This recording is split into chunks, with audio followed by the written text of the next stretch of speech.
ஓம் ஸ்ரீ ராகவேந்திர சுவாமிகள் திருவடியிலே சரணம். நவபிருந்தாவனத்தின் அந்த 9 மகான்களின் திருவடியிலே சரணம். வணக்கம். ஆர்கே டில்லிபாபு பேசுகின்றேன். உலகத் தமிழர் அனைவருக்கும் நீங்கள் அளித்து வருகின்ற மகத்தான ஆதரவுக்கும் அன்புக்கும் மிக்க நன்றி. நமது ஆர்கே அஸ்ட்ராலஜர் யூடியூப் சார்பாக குரு பயிற்சி பலன்களை மிக விரிவாகவும் விளக்கமாகவும் விட்டுள்ளோம். பார்க்காத நண்பர்கள் பார்த்து பயனடைங்கள். உங்கள் நண்பர்களுக்கும் உங்கள் உறவுகளுக்கும் ஷேர் செய்யுங்கள். சப்ஸ்கிரைப் செய்யாத நண்பர்களும் சப்ஸ்கிரைப் செய்து கொள்ளுங்கள். இன்று நாம் பார்க்க இருப்பது ஜூன் மாத பலன்களை பற்றி பார்க்க இருக்கின்றோம். கடகராசிக்கு ஜூன் மாத பலன்களை பார்க்கலாம். உங்களுடைய ராசியிலே 6-9 கூடிய குரு பகவான் உச்சமடைந்திருக்கின்றார். 10 திக்பலத்தோடு ஸ்தான பலத்தோடு 10 கூடிய செவ்வாய் 4ஆம் பார்வையாக உங்களுடைய ராசியை பார்க்கின்றார். ஆக மாதம் முழுவதும் கிட்டத்தட்ட 20ஆம் தேதி வரை செவ்வாயும் பார்வை குரு பகவானுக்கு கிடைப்பதனால் கடகராசிக்காரர்களுக்கு தர்ம கர்மாதி யோகம் உண்டாகிறது. கடந்த காலத்திலே 12 இருந்த குரு பகவான் உங்களை படாத பாடுபடுத்தி விட்டார். உடல் நலத்திலும் மன அளவிலும் பொருளாதார வகையிலும் பெரிய சங்கடங்களுக்கும் வட்டி வேதனை வியாதி என்று பல சங்கடங்களுக்கு ஆளாகினீர்கள். அப்படிப்பட்ட பிரச்சனை எல்லாம் முற்றிலுமாக உங்களை விட்டு விலக இருக்கிறது. ராசியிலே ஏற்படக்கூடிய தர்ம கர்மாதி யோகமானது இந்த மாதம் முழுமையாக உங்களுக்கு பெரிய அளவிலே பேரும் புகழும் எடுத்த காரியங்களில் ஜெயமும் அதனால் மதிப்பும் மரியாதையும் அந்தஸ்தும் கட்டாயம் கிடைக்கும்.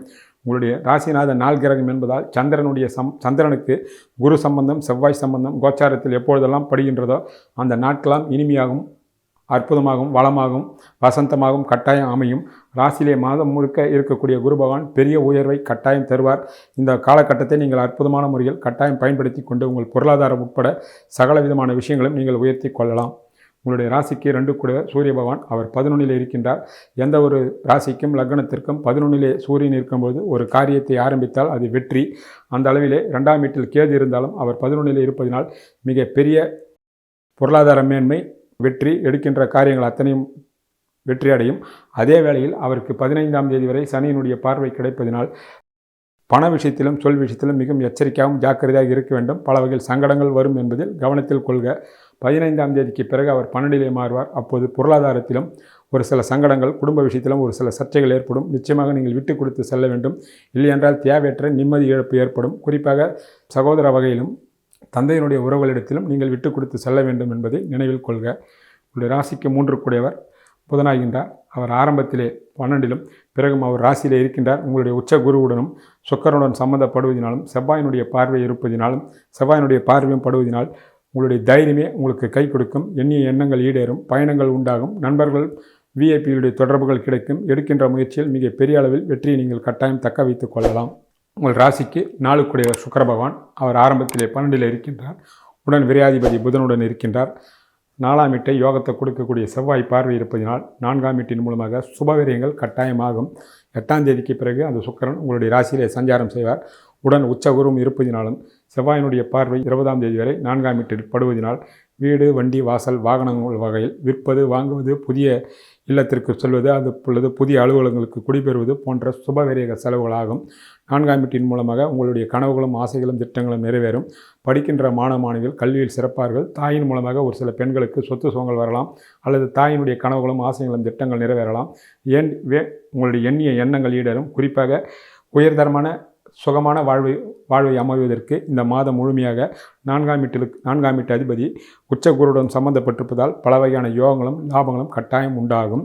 குறிப்பாக ஏதோ ஒரு வகையில் 4ஆம் வீட்டின் மூலமாக பொன்பொருள் வாங்குவது விற்பது சொகுசு வாழ்க்கை கட்டாயம் உண்டாகும் என்பதே அடிப்படை விதி.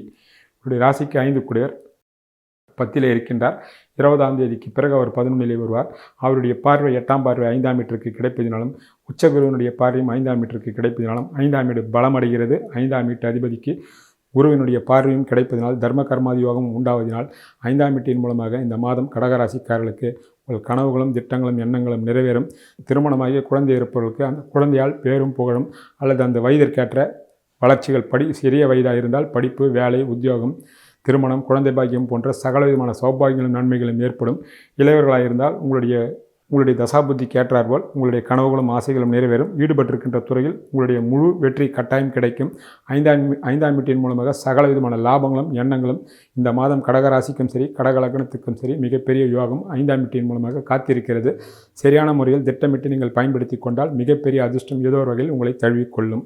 ராசிக்கு 6 கூடியவர் குரு பகவான் அவர் ஆரம்பத்திலே 12லிருந்து சுக்கிரனும் புதனும் பார்க்கின்றார்கள். 6ஆம் வீட்டு அதிபதி தனக்கு 8லே உங்கள் ராசியில் இருப்பதினால் உங்களுக்கு கடன் உண்டாகும். அந்த கடன் அத்தனையும் சுபவேரிய கடன்களாக இருக்கும். அதே வேளையில் பிள்ளைகள் வகையில் பெரிய அளவில் முன்னேற்றமும், ஒருவர் சம்பாதித்து இருந்த குடும்பத்தில் பலர் சம்பாதிக்கக்கூடிய வாய்ப்புகள், அதாவது பிள்ளையோ பெண்களோ வேலை கிடைத்தோ அல்லது வேலையில் பெரிய அளவில் உயர்வோ வரக்கூடிய வாய்ப்புகளும் கட்டாயம் உண்டாகும். போட்டியும் பொறாமையும் மறைமுகமான எதிர்ப்பும் உங்களை விட்டு விலகும். யாராக இருந்தாலும் நேரடியாக மோதாமல் உங்கள் பின்னால் புறம் பேசுவார்கள். அவர்களுக்கு நீங்கள் முக்கியத்துவம் கொடுக்க வேண்டிய அவசியம் இல்லை. உங்களுடைய ராசிக்கு 7 கூடியவர் சனி பகவான், அவர் 9லே குரு பகவானுடைய பார்வையோடு இருக்கின்றார். 8ஆம் தேதிக்கு பிறகு 7ஆம் வீட்டை குருவும் சுக்கிரனும் பார்ப்பதினால் திருமணமாகி இருக்கின்ற தம்பதிகளுக்கு அன்பும் அரவணைப்பும் மேலோங்கும். பெரிய அளவில் அதிர்ஷ்டங்கள் வரும். பணியில் இருப்பவர்களுக்கு பணி உயர்வு, பதவி உயர்வு, பண உயர்வெல்லாம் வரும். விரும்பிய இடங்களுக்கு இடமாற்றம் வரக்கூடிய வாய்ப்புகளும் கட்டாயம் உண்டாகும். ஏதோ ஒரு வகையில் 7ஆம் வீட்டின் மூலமாக அதிர்ஷ்டம் தழுவிக்கொள்ளும். திருமணமாக இருக்கின்ற இளைஞர்களுக்கும் இளம்பெண்களுக்கும் மிக அற்புதமான முறையில் திருமண பாக்கியம் உண்டாகும். குரு பகவான் 7ஆம் வீட்டையும் 7ஆம் வீட்டு அதிபதி சனி பகவானும் பார்ப்பதனால் பழம் நழுவி பாலில் விழுந்த கதையாக 7ஆம் வீட்டு பலன் இந்த மாதம் முழுமையாக அற்புதமாக அமையும். ராசிக்கு 8 கூடியவர் சனி பகவான், அவர் 9லே இருக்கின்றார். 8லே ராகு கேது சம்பந்தத்தோடு இருப்பதினால் உணவு விஷயங்களிலும் உடல் நலத்திலும் சற்று கூடுதலான கவனம் தேவை. வண்டி வாகனங்கள் போர்க்கும்போதும் நிதானமாக போக வேண்டும். கூடுமான அளவு இரவு பயணங்களை தவிர்ப்பது நன்மையை தரும். இவருடைய ராசிக்கு 9 கூடியவர் குரு பகவான், அவர் உங்கள் ராசியிலே அமர்ந்து உச்சமடைந்து 9ல் இருக்கக்கூடிய சனி பகவானை பார்ப்பதினால் மிக பெரிய அளவிலே 9ஆம் வீடு பலனை தரக்கூடிய வாய்ப்புகள் உண்டாகும்.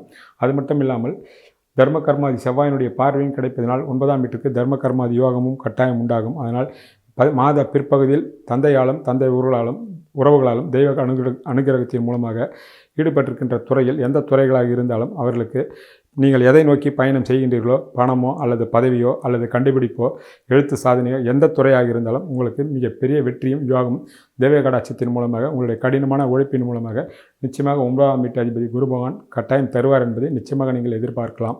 அவருடைய ராசிக்கு 10 கூடியவர் செவ்வாய், அவர் திக்பலத்துடனும் ஸ்தான பலத்துடனும் வலிமையாக இருந்து அவருடைய 4ஆம் பார்வையாக குரு பகவானுக்கு கிடைப்பதனால் 10ஆம் வீட்டிற்கு தர்ம கர்மாதியோகம் மிக மிக வலிமையாக இருக்கிறது. கடந்த காலங்களில் தொழில் அதிபர்களாக இருந்தாலும் சரி, பணியில் இருப்பவர்களும் அல்லது பணியை தேடுபவர்களும் வேலையை தேடுபவர்களாக இருந்தாலும் முழு மனநிறைவோடு உங்களுடைய கனவுகளும் ஆசைகளும் திட்டங்களும் நிறைவேறும். பணியில் இருப்பவர்களுக்கு பதவி உயர்வு, பண உயர்வு வரும்.